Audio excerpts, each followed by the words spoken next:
ರಾಮಲಿಂಗಾರೆಡ್ಡಿ ರಾಜೀನಾಮೆ ಪ್ರಹಸನ ಈಗ ಅಂತ್ಯ ಆಗಿದೆ. ಕೊನೆಗೂ ಕೂಡ ಸಿಎಂ ಮತ್ತು ಹೈಕಮಾಂಡ್ ಮನವೊಲಿಕೆ ಈಗ ಸಕ್ಸಸ್ ಆಗಿದೆ. ರಾಮಲಿಂಗಾರೆಡ್ಡಿ ರಾಜೀನಾಮೆ ಪ್ರಹಸನ ಅಂತ್ಯ.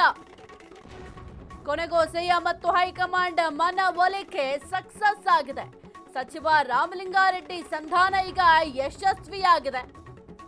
ರಾಜೀನಾಮೆ ಅಂಗೀಕರಿಸಲ್ಲ ಎಂದ ಸಿಎಂ ಸುರ್ಜೇವಾಲಾ, ಸ್ವೀಕಾರ ಮಾಡಿಲ್ಲ ಅಂದ್ರೆ ರಾಜೀನಾಮೆ ರಿಜೆಕ್ಟ್ ಎಂದರ್ಥ.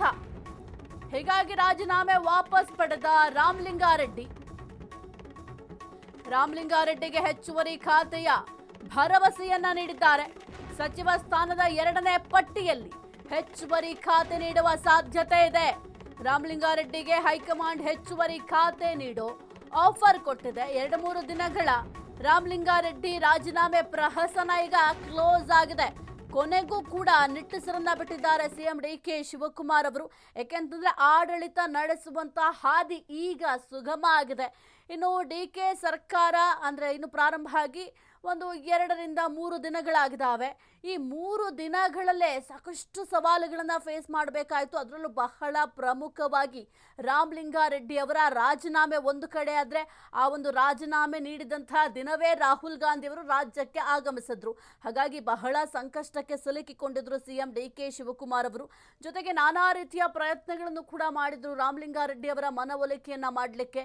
ಏನವರಿಗೆ ಜಲಸಂಪನ್ಮೂಲ ಖಾತೆಯನ್ನ ನೀಡಲಾಗುತ್ತೋ, ಈ ಒಂದು ಖಾತೆ ನನಗೆ ಬೇಡವೇ ಬೇಡ, ನನಗೆ ಬೆಂಗಳೂರು ನಗರಾಭಿವೃದ್ಧಿ ಖಾತೆಯೇ ಬೇಕು ಅಂತ ಬಿಗಿ ಪಟ್ಟನ್ನ ಹಿಡ್ಕೊಂಡಿದ್ರು. ಆದ್ರೆ ಈ ಒಂದು ಸಂದರ್ಭದಲ್ಲಿ ಖಾತೆ ಬದಲಾವಣೆ ಮಾಡುವುದು ಬಹಳ ಕಷ್ಟ ಸಾಧ್ಯ.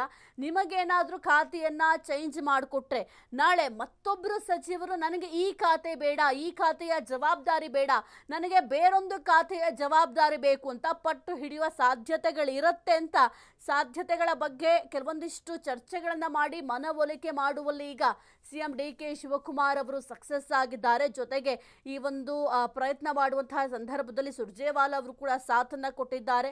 ರಾಮಲಿಂಗಾರೆಡ್ಡಿ ಅವರ ಮನವೊಲಿಕೆಯನ್ನ ಮಾಡಿದ್ದಾರೆ. ಈಗ ಸದ್ಯಕ್ಕೆ ಸಚಿವ ಸ್ಥಾನಕ್ಕೆ ಸಾಕಷ್ಟು ಲಾಭಿ ಕೂಡ ಒಂದ್ ಕಡೆ ನಡೀತಾ ಇದೆ.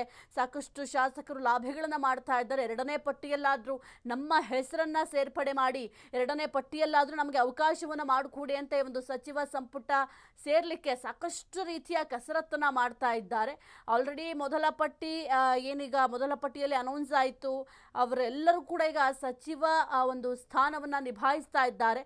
ಆದರೆ ರಾಮಲಿಂಗಾರೆಡ್ಡಿ ಅವರು ಕೂಡ ಸ್ವಲ್ಪ ಅಸಮಾಧಾನ ಒಂದು ಖಾತೆಯ ವಿಚಾರಕ್ಕೆ ಸಂಬಂಧಪಟ್ಟಂತೆ ಭುಗಿಲೆದ್ದಿತ್ತು. ಈಗ 2ನೇ ಪಟ್ಟಿಯನ್ನು ಅನೌನ್ಸ್ ಮಾಡುವಂಥ ಸಂದರ್ಭದಲ್ಲಿ ನಿಮಗೆ ಹೆಚ್ಚುವರಿ ಖಾತೆಯನ್ನು ವಹಿಸ್ಕೊಡ್ತೀವಿ, ಹೆಚ್ಚುವರಿ ಜವಾಬ್ದಾರಿಯನ್ನು ನೀಡ್ತೀವಿ, ಸದ್ಯಕ್ಕೆ ನಿಮ್ಮ ರಾಜೀನಾಮೆಯನ್ನು ವಾಪಸ್ ಪಡೀರಿ ಅಂತ ಕೂಡ ಮನವೊಲಿಕೆಯನ್ನು ಮಾಡಿದ್ದಾರೆ. ಬಹಳ ಬೇಸರದಲ್ಲೂ ಕೂಡ ರಾಮಲಿಂಗಾರೆಡ್ಡಿ ಅವರು ಮಾತನಾಡಿದರು.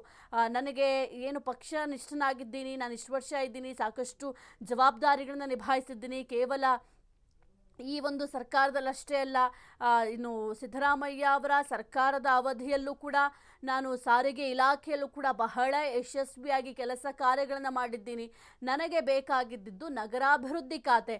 ಆ ಒಂದು ನಗರಾಭಿವೃದ್ಧಿ ಖಾತೆ ಬೇಕು ಅಂತ ಸಿದ್ದರಾಮಯ್ಯ ಅವರ ಸಂಪುಟ ಇದ್ದಂಥ ಸಂದರ್ಭದಲ್ಲೇ ನಾನು ಸಾಕಷ್ಟು ಬಾರಿ ಮನವಿಯನ್ನು ಮಾಡಿಕೊಂಡಿದ್ದೆ. ಆದರೆ ಆ ಒಂದು ಸಂದರ್ಭದಲ್ಲಿ ನನಗೆ ಅವಕಾಶ ಸಿಕ್ಕಿರಲಿಲ್ಲ.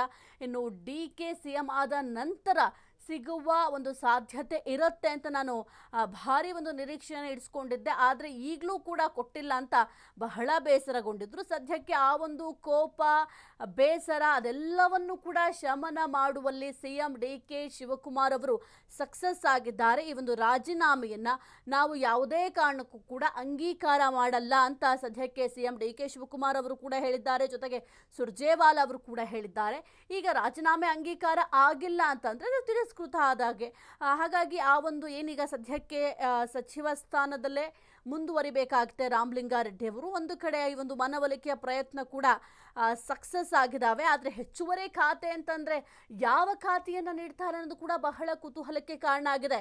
ಜಲಸಂಪನ್ಮೂಲದ ಜೊತೆಗೆ ಈಗ ಬೆಂಗಳೂರು ನಗರಾಭಿವೃದ್ಧಿ ಖಾತೆಯ ಜವಾಬ್ದಾರಿಯನ್ನ ಕೃಷ್ಣ ಬೈರೇಗೌಡ ಅವರ ಹೆಗಲಿಗೆ ಹೊರಿಸಲಾಗಿದೆ. ಹಾಗಾಗಿ ಆ ಒಂದು ಖಾತೆಯನ್ನು ನೀಡಲಿಕ್ಕೆ ಆಗಲ್ಲ. ಈಗ ಆಲ್ರೆಡಿ ಬಹುತೇಕ ಖಾತೆಗಳು ಯಾರ್ಯಾರಿಗೆ ಕೊಡಬೇಕು, ಹಿರಿಯ ನಾಯಕರಿಗೆ ಆಲ್ರೆಡಿ ಅನೌನ್ಸ್ ಕೂಡ ಮಾಡಲಾಗಿದೆ. ಹಾಗಾದ್ರೆ ಯಾವ ಖಾತೆಯನ್ನು ಹೆಚ್ಚುವರಿಯಾಗಿ ನೀಡ್ತಾರೆ ಅನ್ನೋದು ಕೂಡ ಬಹಳ ಕುತೂಹಲಕ್ಕೆ ಕಾರಣ ಆಗಿದೆ. ಈಗ ಸದ್ಯಕ್ಕೆ ಎರಡನೇ ಪಟ್ಟಿಗಾಗಿ ಎಲ್ಲರೂ ಕೂಡ ವೆಯ್ಟ್ ಮಾಡ್ತಾ ಇದ್ದಾರೆ. ಒಂದು ಎರಡನೇ ಪಟ್ಟಿ ಯಾವಾಗ ಅನೌನ್ಸ್ ಆಗುತ್ತೆ ಅನ್ನೋದು ಕೂಡ ಬಹಳ ಕುತೂಹಲದ ವಿಚಾರ. ನೋಡಬೇಕಾಗತ್ತೆ, ಇನ್ನು ಸ್ವಲ್ಪ ದಿನದಲ್ಲೇ ಈ ಒಂದು ಎರಡನೇ ಪಟ್ಟಿಯನ್ನು ಅನೌನ್ಸ್ ಮಾಡುವ ಸಾಧ್ಯತೆಗಳು ಕೂಡ ಇದ್ದಾವೆ. ಯಾಕೆಂತಂದರೆ ಶಾಸಕರು ಬಹಳ ವೆಯ್ಟ್ ಮಾಡ್ತಾ ಇದ್ದಾರೆ. ಇನ್ನು ಎಷ್ಟು ದಿನ ಬೇಕು ನಮಗೆ ಒಂದು ಸಚಿವ ಸ್ಥಾನ ಸಿಗಲಿಕ್ಕೆ ಅಂತ. ಅದರ ಜೊತೆಗೆ ಇಲಾಖಾ ಜವಾಬ್ದಾರಿಗಳನ್ನು ಶೀಘ್ರವೇ ಹಂಚಿಕೆ ಮಾಡಬೇಕಾಗತ್ತೆ. ಇಲ್ಲ ಅಂತಂದ್ರೆ ಆ ಒಂದು ಇಲಾಖೆಗಳಿಗೆ ಸಂಬಂಧಪಟ್ಟಂತೆ ಕೆಲಸ ಕಾರ್ಯಗಳೆಲ್ಲವೂ ಕೂಡ ಸ್ಥಗಿತ ಆಗುತ್ತೆ. ಅದು ಕೂಡ ಬಹುದೊಡ್ಡ ಸವಾಲಾಗುತ್ತೆ. ಹಾಗಾಗಿ ಸದ್ಯಕ್ಕೆ ಈ ಒಂದು ಸಚಿವ ಸಂಪುಟ ಸ್ವಲ್ಪ ಮಟ್ಟಿಗೆ ಪುನರ್ರಚನೆ ಆಗಿದೆ. ಆದರೆ ಈಗ ಮತ್ತೊಮ್ಮೆ ಇನ್ನು ಕೆಲವೊಂದಿಷ್ಟು ಏನು ವೇಟಿಂಗ್ ಇಡಿಸಿದ್ದಾರೆ ಆ ಒಂದು ಲಿಸ್ಟ್ ಕೂಡ ಫೈನಲ್ ಮಾಡಲೇಬೇಕಾಗಿದೆ.